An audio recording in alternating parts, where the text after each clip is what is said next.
Hello বন্ধুরা, ভালো আছেন? আমরা ভালো আছি। দেখেন আজকে পাট শাক দিয়ে ডাল রান্না করবো। এই জন্য ডাল প্রথমে সিদ্ধ করে নিয়েছি, ডাল আর মরিচ।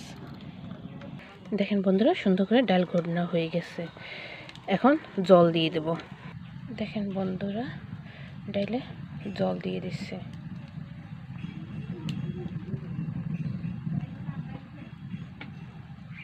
ফোড়নে প্রথমে সরিষার তেল দিলাম,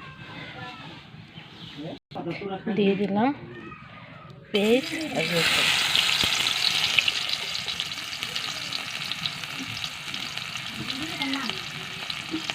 দিয়ে দিচ্ছি পাঁচটা একটু ভাজে নেব। দেখুন ভাজা হয়ে যাচ্ছে, এখন দিয়ে দেবো ডালটা।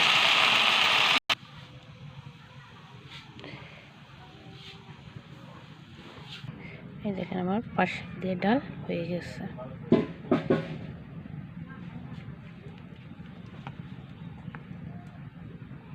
পাতলা পাতলা করে রান্না করেছি।